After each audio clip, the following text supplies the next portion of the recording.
Wednesday. And you know what that means. It is time for the Great Sherry Show. And yes, it's true. It's true. I'm by myself this week. So you get just me. Oh, darn. But it's my show, so you shouldn't be surprised. Welcome, everybody. We do got some stuff to talk about today.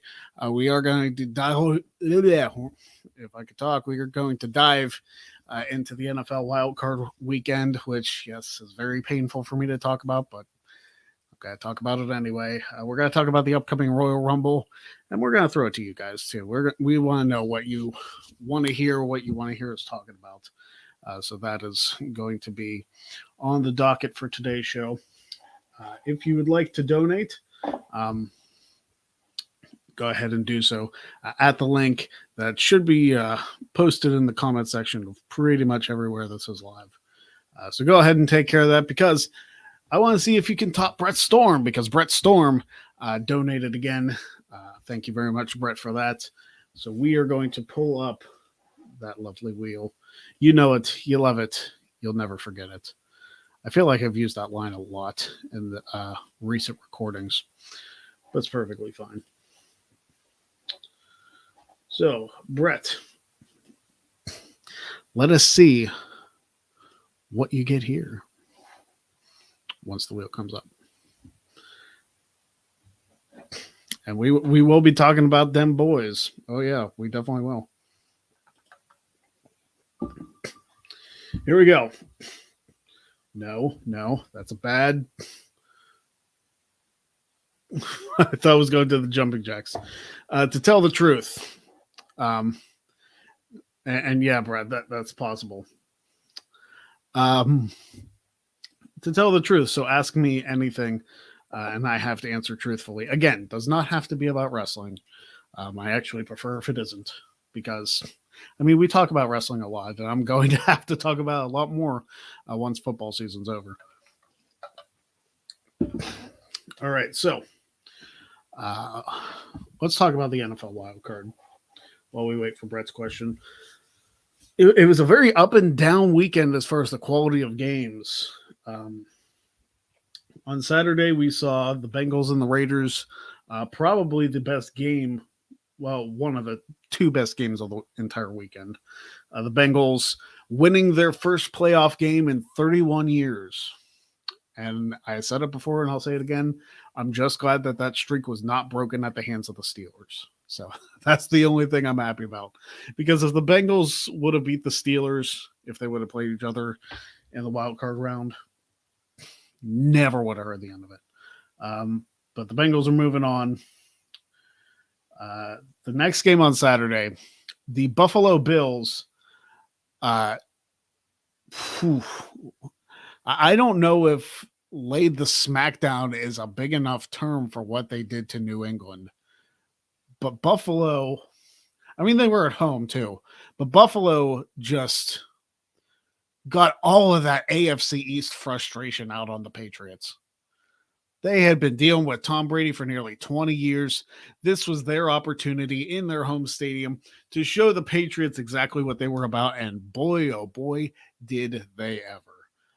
Josh Allen had 5 touchdowns that game. So an absolutely dominant performance by the Bills. On Sunday, you had the Buccaneers beating the Eagles. I don't think anybody was surprised with that, so we really don't need to recap that. That game was out of reach early, and the Eagles never really had a shot. The 49ers and the Cowboys, I do want to talk about. And I wish Jeff was here to get his opinion. I'm probably going to grill him on it next week when he's back. But, it felt like that game gave all the opportunities to the Cowboys to win that game. And then everybody is going to be talking about that last play. Dak Prescott running for about 15 yards with no timeouts, staying in bounds and trying to spike the ball to get it closer. It's like, man, just throw like an out route, like 10 yards, get to like the 30 or something, give yourself a better chance. Why are you running with no timeouts thinking you can spike the ball? And if you're going to do that, don't run as far. Like, if you're going to do that, you better have an open path to the end zone because you're not spiking that ball. And they didn't. They ran out of time. So the 49ers, by a very poor decision by the Dallas Cowboys, moved on. Pittsburgh Steelers are gone. Kansas City whooped on them on Sunday night. And the frustrating part about it was, like, I got all excited when the Steelers went up 7-0 on a defensive turnover. Because, and how do you not get pumped for TJ Watt's first touchdown? It was an awesome thing. And then Patrick Mahomes did Patrick Mahomes things, and it just got ugly really quickly. And of course, Najee Harris lost his first fumble. Honestly, once the Chiefs went up 35-7, I didn't tune back into the last play of the game. Just because I wanted to see Ben's final snap, which was a completion to a tight end, which seems very fitting. But both Jeff's and my teams are out of the playoffs in the first round. Yay. So really, I don't have a horse in the race. I'm still going to watch, I'm sure, just because I enjoy football, but it's just heartbreaking. You wanted a better ending for Ben Roethlisberger's career than that. And then Monday, whew, the LA Rams just beat down the Arizona Cardinals. Like, it got to the point that, man, somebody posted a stat that Odell Beckham Jr. had a better passer rating than Kyler Murray, which, yeah, OBJ only threw one pass, but it was a completion. It was just, Kyler Murray did not have a good game. I watched back that pick six, and that was probably one of the worst throws I've ever seen from an NFL quarterback. Probably one of the worst decisions. He threw the ball to not take a safety and ended up throwing a pick six, which was way worse. I mean, Arizona could not have had a worse game. And as a result, the Arizona Cardinals, who were probably midway through the season favorites to win the Super Bowl, don't even make it past the wild card. So this coming weekend, we have 4 playoff games. We have the Bengals and the Titans. That one should be interesting. The 49ers and the Packers, I feel like it's going to be a dogfight. And that one's going to be intense on Saturday night. And the Sunday games, the LA Rams and the Buccaneers. That's, whew, I'll tell you what, that's going to be a hard game to predict too. And then the Bills at the Chiefs. The Bills at the I'm going to say it. I feel like if any team is going to win this all, I think it's going to be the Bills. I think the Buffalo Bills have as good a chance as anybody, especially with Josh Allen getting incredibly hot. This is the right time to get hot. It's the right time to do it. I think the Bills have a good shot of winning their first Super Bowl. I hope they do. Like the Packers, if they won the Super Bowl, yeah, it'd be Aaron Rodgers' second Super Bowl with the team. The 49ers would, if they won, would tie the Steelers and the Patriots with 6 Super Bowls. Titans have never won one. Bengals have never won one. Buccaneers won last year. Chiefs won a couple years ago. So I would like to see, man, the Rams and the Bills would actually be a very fun game to watch. I would really want to watch that. I want to watch a Rams-Bills Super Bowl. That's what I want.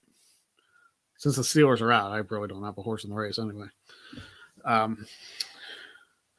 right, so, hey, what's up, Colin? How you doing?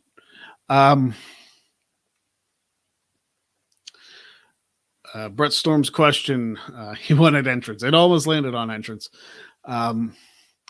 What unpopular Rumble match do you enjoy? Not just the Rumble match. So what unpopular match from the Royal Rumble event that's not just limited to the Royal Rumbles? I mean, it's all very subjective, isn't it? What match was not very popular at the Rumble? I'm sure a lot of people didn't care for the Bar versus The Miz and Shane McMahon at the 2019 event. Of course, I did because Shane McMahon won a championship, so obviously I'm going to be excited. So it'll probably be that one. I can't think of any panned wrestling matches that I actually enjoyed from the Rumble event that I didn't agree that they were very bad. But then again, I can't think of a whole lot of incredibly terrible matches from the Rumble. Maybe it's just me. And obviously, there you guys saw my list, most of you anyway. There are Rumble matches that I have like guilty pleasure about, but they just weren't very good. 2012 is not one of those. 2012 is terrible. I will say that till the end of the time. 2012 was probably one of the worst Royal Rumble matches I've ever seen in my life.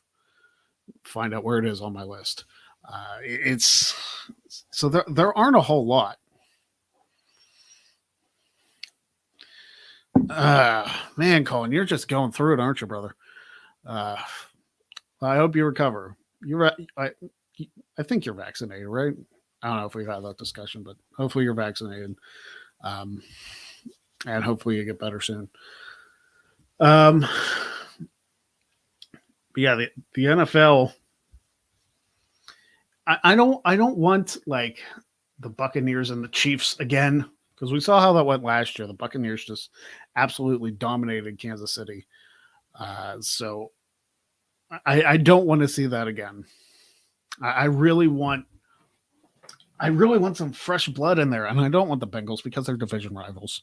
Maybe that's just me. But the Bengals actually have a really good shot. I mean, Joe Burrow is proving his worth to that team. I mean, he's probably their franchise quarterback. So Joe Burrow is doing very well for himself. We'll see if they can get past Tennessee in Tennessee. SCW, the wrestling channel. What's up? How you doing? If you guys aren't familiar with SCW, the wrestling channel, he just put up a Royal Rumble video with a bunch of different content creators, and there's like a who's who in there of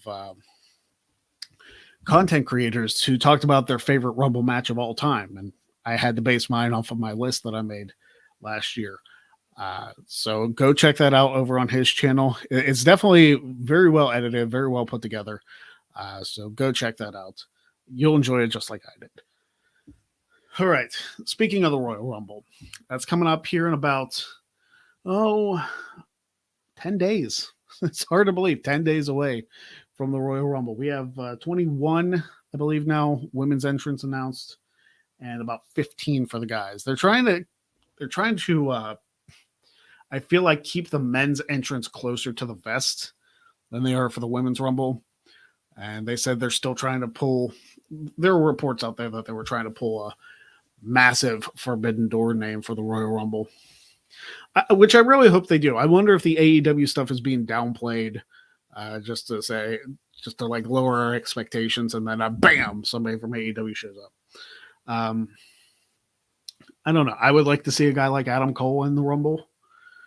Jericho seems like it'd be too obvious. I don't see what a Chris Jericho entrance would do unless he came out to Judas. Because can you imagine all of St. Louis singing Judas? That'd be intense. You know what? I've thought about this too. I feel like an Enzo appearance would be, especially if he was one of the first two and got to do his whole bit. Like if he came out as number 2 and then, lasted in the ring for a little bit and then got tossed. I would like to see that. I would also like to see Mr. Kennedy. I know the odds of Kennedy coming back are slim to none, and Slim just left town. But I would really like to see Kennedy in there at least once. Same reason. Basically, just to do the entrance bit, last in the ring for a little bit, and then be tossed. I mean, Carlito didn't do a whole lot in the Rumble last year. It was cool to see him, but he didn't last too long. So like a Kennedy nostalgia spot would be cool. Enzo being in there would be cool. I hope they have like 3 or 4 like really good entrants that we can get excited about, like Ruthless Aggression people. And Colin, I've said this since last year. I want a 1-2-3 kid appearance in the Royal Rumble. And if he's good to go, if he is good to go, like if he can actually get in the ring, I would love to see Scott Hall make his Rumble debut. He's never been in a Rumble match, which is so hard to believe how big of a star that guy is. And he's never been in a Rumble match, ever. Unless you count 96 where he did a run in on the kid, but he wasn't an official entrant in that match. SCW Wrestling Channel says he'd like to see Gangrel. I mean, Gangrel was talked about for an AEW show right before Edge did the Brood stuff at SummerSlam. And he just brought back the Brood stuff for the feud with Miz and Maurice. So, yeah, Gangrel wouldn't be a bad shout. I wonder if he probably wouldn't be able to do the whole blood spit thing because, you know, WWE is weird about the color red. Of course, they're weird about a lot of things. And we'll probably get to that. 3 Faces of Waltman. Oh, man. So what? Oh, you're throwing 6 in there, dressed in the NWO gear. So yeah, the 1-2-3 Kid, X-Pac, and 6. Of course, 6 and X-Pac are pretty much the same anyway. Listen, Kane needs to Kane has to keep his record safe. I mean, he added 2 more eliminations to hit the most eliminations of all time. He's got 45 of them as Kane. Because I think he has one as Isaac Yankem. It's either Isaac Yankem or Fake Diesel who's got an elimination. But as Kane, he's got 45, so that's his alone. Chris Butler says Norman Smiley. Listen, when Travis, my wife, and I went to WrestleMania 10 years ago, my gosh, we actually got to get a picture with Norman Smiley. It's pretty cool. I kind of wish I would have done the wiggle in front of him. You know, probably not the big wiggle, but just the little one. See if he would have popped for that. But he's so ridiculously athletic too. Like, not a lot of people talk about Norman Smiley's body slam, where he lifted them up, he swung them, and then slammed them. Right? Man, that was a thing of beauty and ridiculous strength needed for that. Cody says he thinks Mox is going to cost Roman the title. I would be surprised if Mox has anything to do with that match. Because, yes, they have brought up the Shield thing. I think they always will if Rollins and Reigns have a match against each other. The Shield is always going to come up. Because, I mean, it's their crutch. You have to talk about the Shield when you talk about Roman and Rollins. You really don't. I mean, they're past that. They haven't been the Shield in many years. So there's no need for it. So I don't think Moxley's coming back, even for just the one night. Because really, in canon, if he comes back as John Moxley has no affiliation with the Shield. So there's no reason to do it. JB3 says Norman Smiley is greater than Disco Inferno. Yeah. SCW, the wrestling channel. Can you see Braun Strowman coming back for a one night as a surprise entrant? Possibly. I wonder if it's like to promote the ROH stuff. But I mean, I could see that. I don't know how good of terms he is on with WWE. Ratnick thinks Mickey's the only outsider showing up. It's very possible. But I mean, since that possibility is out there, everybody wants to speculate. Like, who could they possibly get? And if that door is open, like if that quote unquote forbidden door is open, I mean, all bets are off. You could literally grab anybody who is active. They don't even have to be active. Anybody who has ever been in the wrestling business, you could grab for the Rumble. And a lot of people like complain about the releases and stuff, and justifiably so, because you don't want to see people lose their job. But man, if you can pull one-off people for the Rumble and like just give them like a one-pay contract or one night only deal, then hey, if they make extra money on that, who am I to judge? It's not my opinion. It's not like they're asking me to be in the Rumble, you know?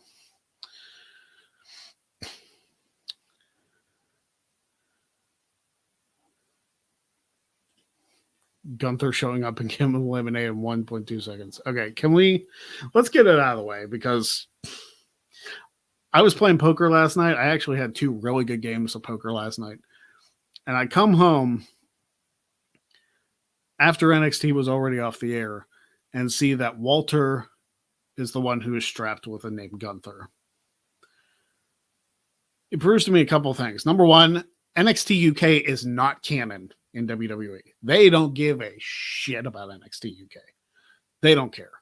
You might as well shut the whole thing down. Secondly, how are you going to have somebody who has appeared on Raw before and who has appeared on NXT to defend the NXT UK Championship and to also win it? He won it from Pete Dunne at TakeOver. Why? What? On Tuesday, they have to do a full segment of why Walter is Gunther now. Because if they just leave it as he just changed his name because, whatever, that is incredibly lazy booking. Incredibly lazy. You have to follow this up. You have to follow this up with the reason why he changed his name. Because then otherwise it's just completely erratic decisions, which I wouldn't put it past WWE to do that. To do something completely erratically. Just give us something like it's like a family name or it's an inspiration or something, not the actual reason that the name was trademarked. Please, not that. Yeah, let's not talk about the Nazism because that I swear, like somebody in that writer's room really wants like a Nazi character on TV. That character would not have been a good idea in the 70s and 80s. And you want to put that on TV in 2022 with as incredibly sensitive as this time is.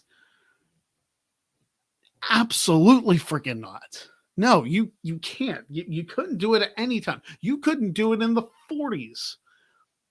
It's just a bad idea. I mean, it was bad enough that Slaughter in 91, in 90 and 91 was basically a traitor and supported Iraq during the war. You can't do something like this. And you shouldn't do something like this. Like, I don't know who works in WWE legal or who works. I obviously don't know the inner workings of that company. But for crying out loud, like,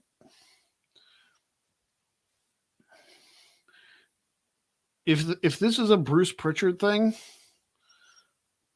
my goodness, I don't understand. I don't. It's like he likes to take things that are popular, that have a lot of things behind them, and then bury the ever-loving shit out of them. I don't get it. And people may say, oh, you're mad about the name change. I'm mad about the name change because, and I'm giving it till NXT next week to explain it. I'm on the fence. I don't like the name Gunther. It makes me think of Friends. Okay. It makes me think of the guy at Central Perk who was in love with Rachel but never said anything. That's who I think of when I think of Gunther. I don't see that for Walter unless there is a definitive reason. They have to give a reason to why he's called that. They have to. Please give us something. Because otherwise, there's no point. There's no point in doing it other than to do it.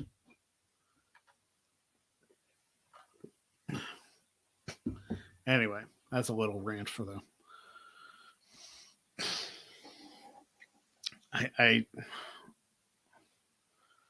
JV3 thinks Paul was turning on Brock to set up WrestleMania.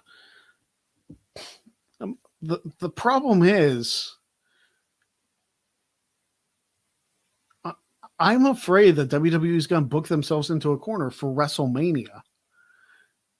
And I feel like they've done that with this because they have Rollins and Reigns for the Universal, and they have Brock and Lashley for the WWE. And if you want Brock and Roman to have a match at WrestleMania, one or both will have to lose their championships.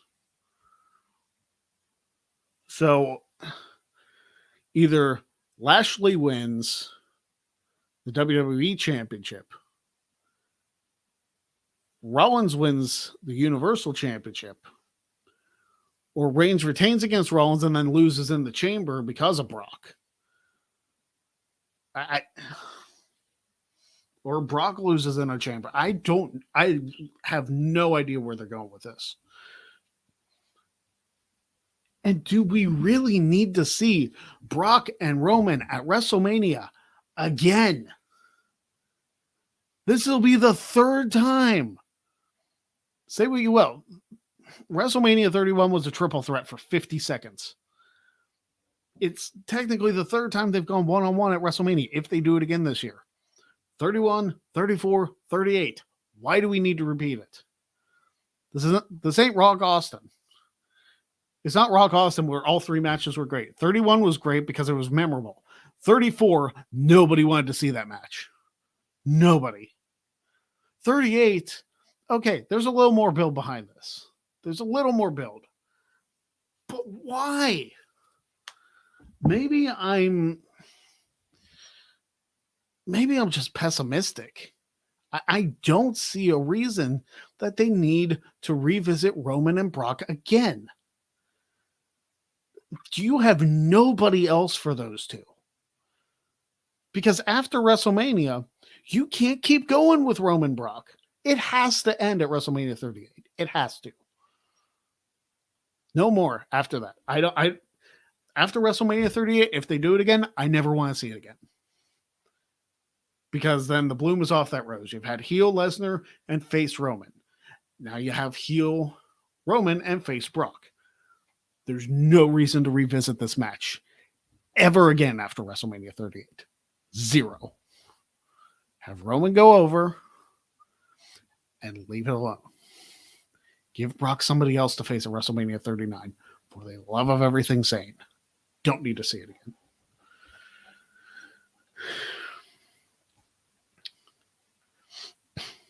And Tim, yes, Seth did save the Mania match. The Mania 31 match is actually, it's not bad. It's just that nobody wanted Roman to beat Lesnar. He didn't. There was a new champion because of Seth cashing in Money in the Bank and providing an amazing moment. But it's just maddening. Why would they do this? And my problem is, had Roman not tested positive for COVID, there was a rumor that Roman was going to drop the title to Brock. And then they'd probably still face off at WrestleMania. It's like, how many times do we need to do this? You did it at the Saudi show. Now why? I truly don't understand it. And I hope it's not a match that makes Lashley look like a chump, because Lashley has been built phenomenally in the last couple of years. Ever since they paired him with MVP, Lashley has been booked probably better than anybody else in WWE. He is a top guy, bar none. So I don't want to see him look like a chump to Brock Lesnar, because we want to see the two Hosses fight it out. And we want to hope that maybe Lashley overcomes Lesnar somehow. Maybe the Usos interfere and cost Lesnar the title, and then give more reason for Lesnar to go back after Roman. Because I don't see a good scenario with Seth Rollins beating Reigns. He can't win clean. I just don't understand.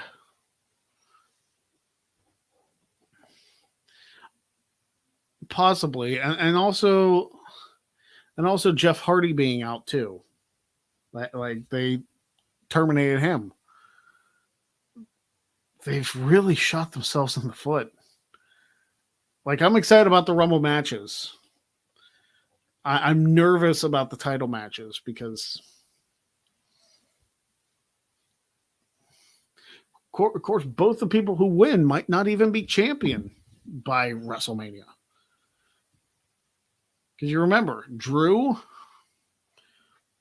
beat Goldberg at the Rumble, won the Elimination Chamber, and then Miz cashed in on him. And then Lashley beat Miz. So it's like we were 2 champions away from getting what we were supposed to have. I don't know. Maybe they'll do it justice. Maybe they'll be completely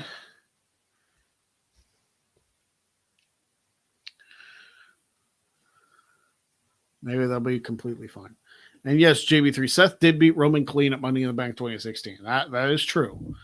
But this is a different Roman. This is a character that has been insanely protected. Like, he has been Universal Champion since 2020.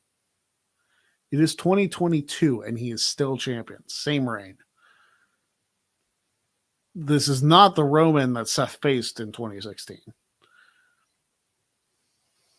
It is an unstoppable,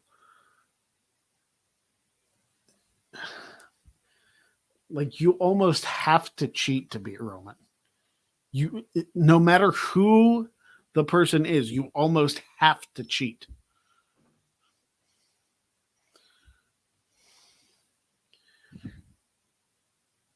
And it's either that or like Heyman were to screw up, but Roman and Heyman aren't together right now. Or the Usos screw up, or somebody makes a mistake and it costs Roman. Or the ropes break again. That was so dumb.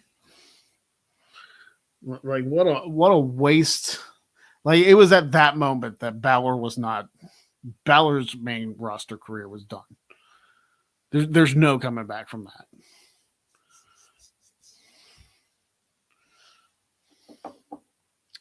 Is Edge's last match when it comes to it Cena? I don't know. You figure Edge probably will have. He's probably got like at least a year or 2 more left in him before he hangs it up completely. I wouldn't mind seeing Edge face Cena for his last match just to relive that rivalry. That said, it'll probably be Corbin. Which I like Corbin anyway, but just the angle joke. And Rollins has this lame Joker-esque personality now. Yeah, he basically is the Joker with the ridiculous suits, the ridiculous laugh. I mean, he's always had the ridiculous laugh, that type thing, which almost feels forced, don't you think? It's hard to say. The Raw Women's Championship, Becky Lynch and Doudrop, which I was hoping they give her back the name Piper Niven before this. But they seem to like sticking to the stupid ass names. I don't understand. Like, Piper Niven was a WWE Eyes name. Why do you feel the need to change their name to something ridiculous? Oh, so it's memorable. If you book these people better, then they'd be memorable anyway. What else is on the Royal Rumble card?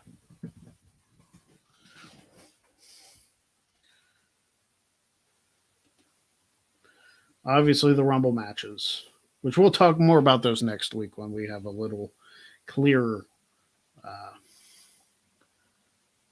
thing of the field. Oh, Miz and Maurice versus Edge and Beth Phoenix.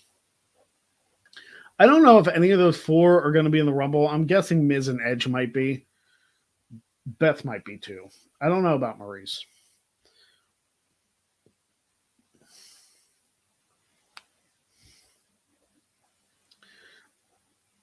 I just see that. I honestly see that match as just kind of filler. I think it was just an excuse to get Maurice and Beth Phoenix in the ring, or to get Edge and Beth to team.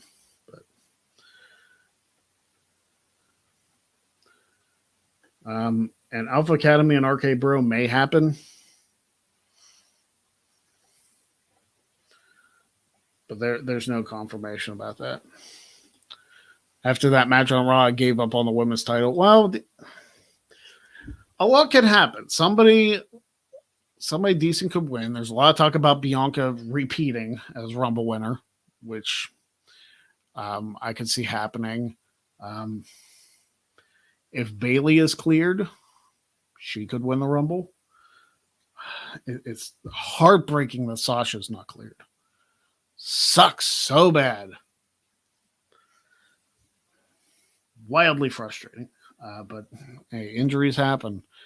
It's just incredibly poorly timed. I really don't know who else could win the Women's Rumble. The Men's Rumble is... I almost feel like the Men's Rumble is an afterthought, don't you? Because everybody's talking about Roman and Lesnar, and nobody... I hate to say it, like, the Men's Rumble is almost the least important match on the card. Because everybody's talking about, oh, it's going to be Reigns and Lesnar for the title. Who cares who faces who? It's...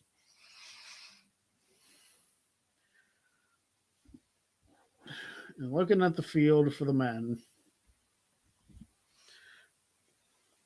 I'd be happy with an AJ win. I'd be happy with a Big E win.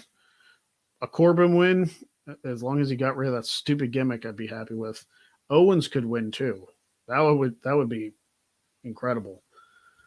But as of the announced entrance right now, like it doesn't seem like... I don't want to say that there's not a whole lot of star power in this Rumble match, but when you look at guys that could main event, you don't have much to choose from. If anybody that's like not a top thought right now could win the Rumble and like legitimately, believably be in that spot, I'd say Montez.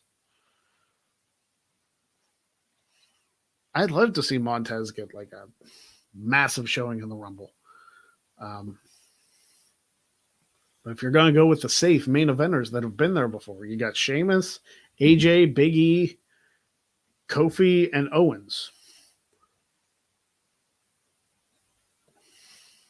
6, 7, 8, 9, 10, 11, 12. So yeah, 5 of the 15 have been former world champions in the men's.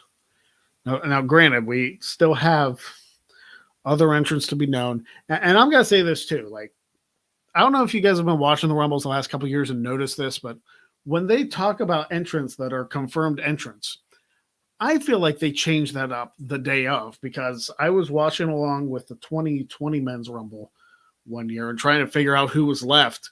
And there were like a bunch of guys that were left out that were confirmed entrants. So they like to switch things up the day of the Rumble. That be like, hey, you're not in the Rumble anymore. So probably Orton and Riddle will probably get thrown in there. Like I said, Miz and Edge will probably get thrown in there. Whoever loses the title matches might get thrown in there. And that would be lame too if like Reigns or Lesnar lost their title and then won the Rumble. It's like, come on. Like, at that point, you're not even trying for the men's. Cesaro's not even in the list, man. Like, he hasn't said he's going to be in the Rumble, which is very concerning.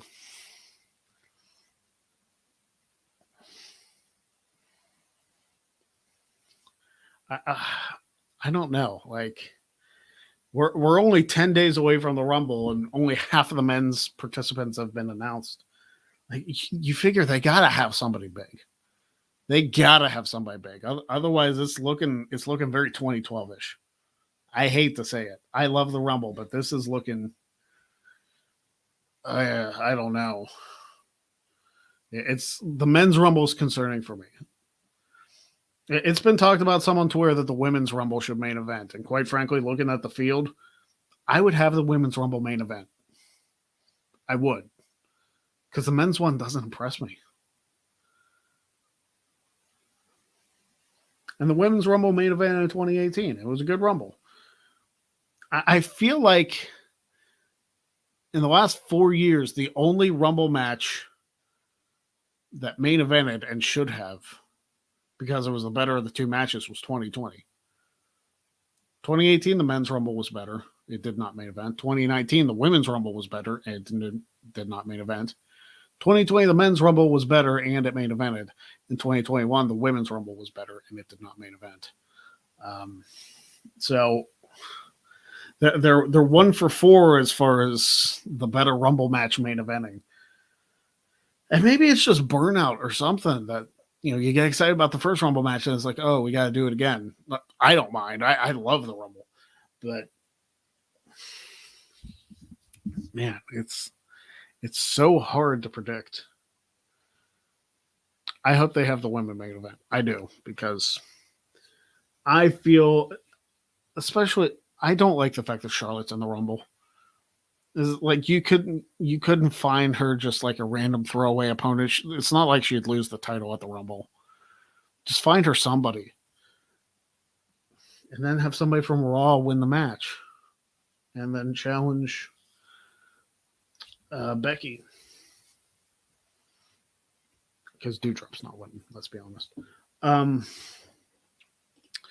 Cody says, what injured superstar do you want to see make one more run, such as Edge?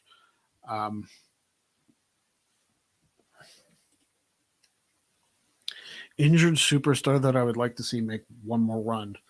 Well, Graves is coming back. Corey Graves is coming back, so that's pretty cool. He'll probably be in the Rumble. That's a name. He won't win, but he'll be somebody who'll be in there as a surprise, I think. I don't know if he's going to come up from the announce desk or what the deal is, but at least he's cleared for competition. Injured superstar, basically like somebody who had to retire because of injury. I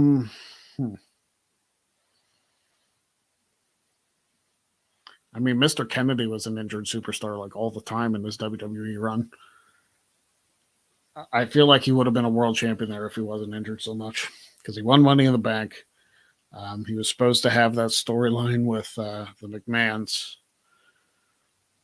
and the whole Benoit thing happened and screwed that up. I'm not gonna say it wasn't his fault because he got caught using the stuff, but I mean, it was his fault. But the Benoit stuff wasn't his fault. I don't know. That's a good question. Paige, if Paige was cleared, I think that would be cool. Might be another year or two for Paige if she does decide to get back in the ring. Of course, I know she doesn't. Does she still do Twitch streams? I don't follow her, so I have no idea. But yeah, there you go. For my Rumble picks, that's kind of what I think will happen. I'll have more in-depth analysis when Jeff's back next week. It's just early thoughts. And we'll probably get more men's entrance confirmed on SmackDown. We'll probably get some more on Raw, and then maybe on the SmackDown before the Rumble, we'll get some. I would like to see, I don't know who from NXT I'd like to say. Maybe LA Knight. Maybe Cameron Grimes. We don't need a ton of NXT entrants in the Rumble. I don't think there were a ton last year either. I think Damian Priest was one from NXT. And that was a call up. I don't know who else. I know there was some in the women's, because there always is in the women's. So from NXT, you might have like Indy Hartwell for the women's. You might have I'm gonna put money on Raquel Gonzalez being in the Rumble. Dakota Kai has been in the last two, so she might be in again. But I would definitely put money on.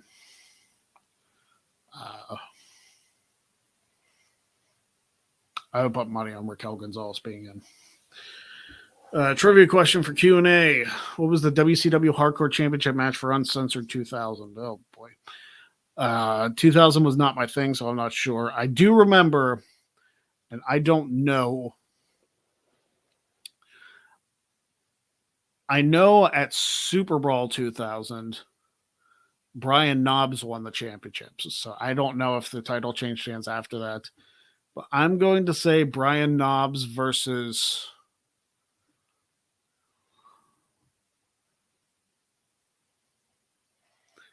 Brian Knobbs versus Norman Smiley. I don't know. I'm going to have to study my WCW, I feel like, for the tournament. Favorite Steelers wide receiver of all time? Hines Ward. I mean, Hines is so good. It's amazing he hasn't got his Hall of Fame induction yet. He's got to at some point. I mean, he has 1,000 catches for his career. So I don't know why they wouldn't induct him. He's a 2-time Super Bowl champion. He was a Super Bowl MVP.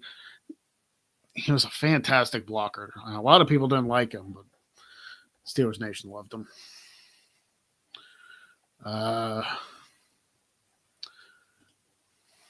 12 guys getting Omos out of the ring. Yeah, it'll probably take that many. Omos is probably somebody who's going to enter early, and then a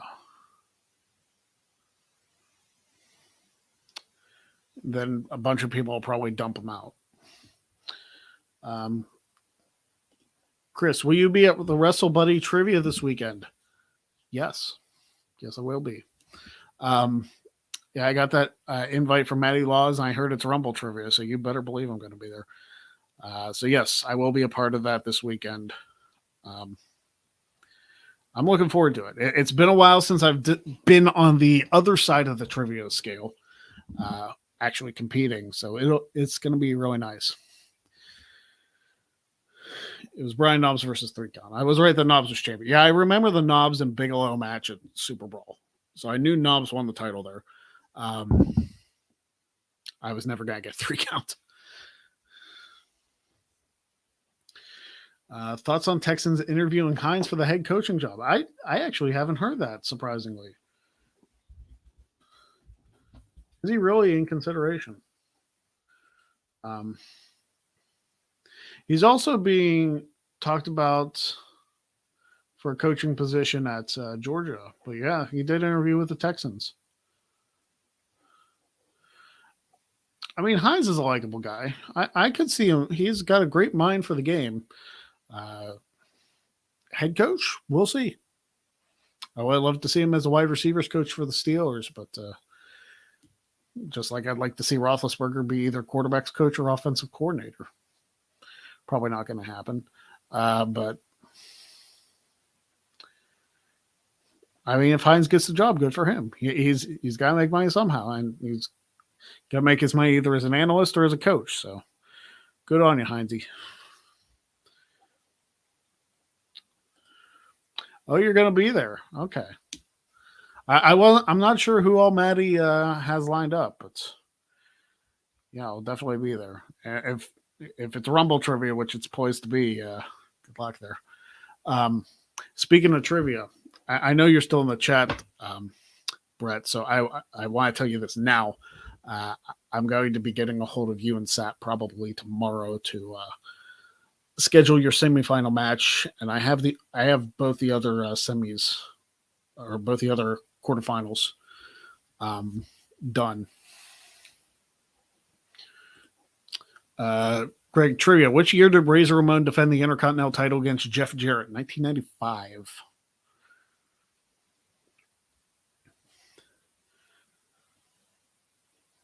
I believe it was 95 because Jarrett won the Intercontinental title and he lost it to Shawn Michaels. So, yeah, 95. Yes. Heinz Ward's smile. Completely memorable. You love to see it every. I thought it was at the Rumble. Of course, no, it was the Undertaker and IRS. I was going to say, was it Razor and IRS? No, Razor and IRS was 94. Undertaker and IRS was 95.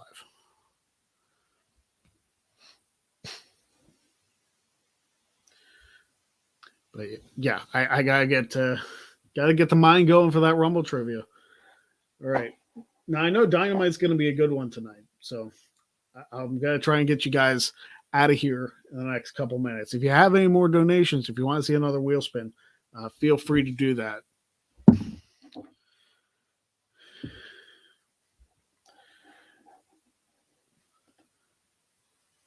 Yeah. Feel free to do that. Jeff should be back next week, his internet permitting. Yeah, I remember the Razor IRS match because IRS technically beat Razor for the Intercontinental title, and then the referee reversed the decision because of Shawn's involvement. Which is kind of cool to see IRS hold the Intercontinental title, even though he didn't actually win it. So I do like to. JBL Godzilla segment happened in which city? Oh, was that? I was gonna say Tokyo, because I know they did a show in Japan. I remember that segment though. It was definitely an international episode. I feel like it was Tokyo.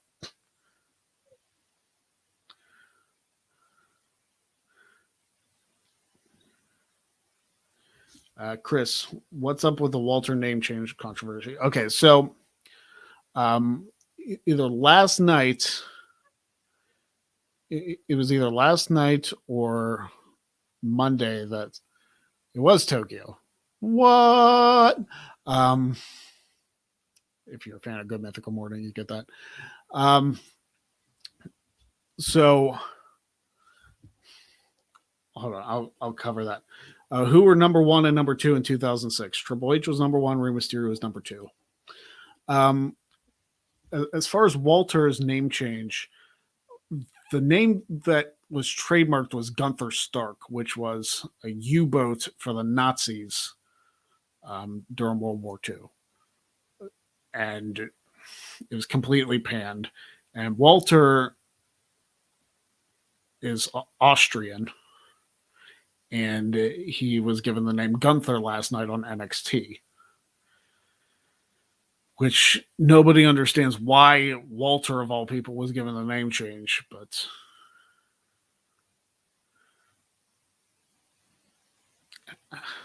nobody understands it. There's no reasoning for it. And I still say they have until Tuesday to say why Walter's name was Gunther. And if it's something like, oh, I don't know why he changed his name, I guess he just did. And that's that. Completely lazy booking. I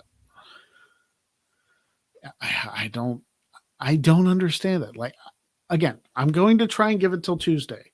Again, Tuesday's my poker night. So hopefully I'm hoping they give a good reason as to why he changed his name. Because if it's just changed for the sake of being changed, it's completely dumb. I'm giving you a shot. Please make it make sense. Just make it make sense. That's all we want from our entertainment. Make it make sense. That's all we want. Chris says I'm going to get destroyed Sunday. Man, when you face me in trivia in my wheelhouse, then probably. Chris says number 1 and number 2 in 2012. Miz was number 1 And number 2 was Alex Riley. So there you go.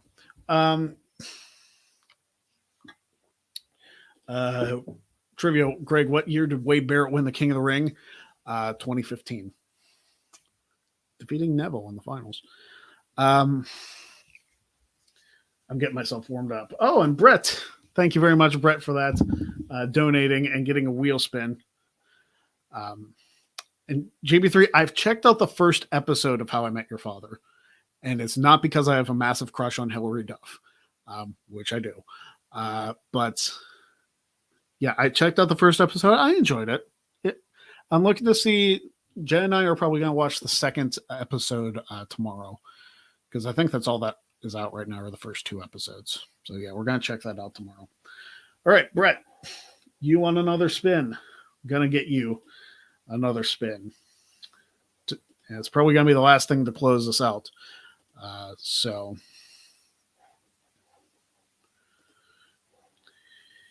here we go. Please not the jumping jacks. I don't know if I can afford it. Pass the jumping jacks. Cool. Oh no! Oh no! Oh no, Brett! Oh, Brett, no! Sorry, brother. It's been a while since the bankrupt's been hit. I kind of forgot it was there. Sorry, man.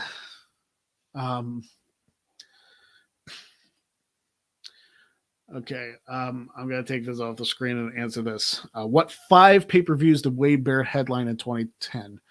Okay, so he headlined SummerSlam.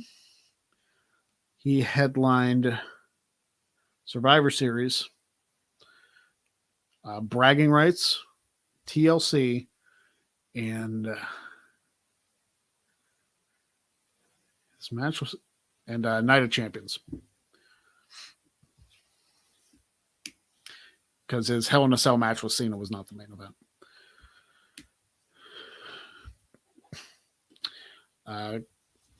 Cena held all titles in his run except 2. Which are they? He was never Intercontinental Champion, and he was never Universal Champion. He was never Cruiserweight Champion either, but he was never eligible for that.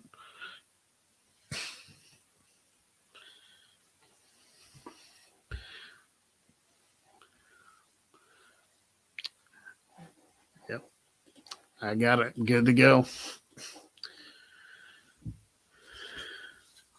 All right, everybody. Appreciate you joining me flying solo on this episode. Greatly appreciate all of you joining us. Next week, we're definitely going to be looking at the Royal Rumble pay-per-view coming up on Saturday. Remember, it's a Saturday pay-per-view now, which is really awesome. And yeah, Report Card Radio, I didn't see that, but yeah, Big Show beat Sheamus at Hell in a Cell 2012. And then they had that chair match with a big-ass chair. So thank you all for joining us. I hope you guys enjoyed Dynamite. Appreciate you for sticking around. I don't think Jeff uploaded the closing, but WTC tomorrow. It's going to be Brandon Rutledge and SP3 in the quarterfinals, and then next week is the final quarterfinal match with Tempest and Professor James Harrison. And then we're going to get into the semifinals, where you're going to see Brett Storm versus Sat Inyongi, and the winners of tomorrow's match and next Thursday's match face off against each other. I'm looking forward to it. Hopefully you guys are looking forward to it. Thank you very much for joining us, and we will see you next week right here on the Greg Cherry Show. I'm just checking out these comments. But thank you very much for joining, and we will see you next week. Have a good one.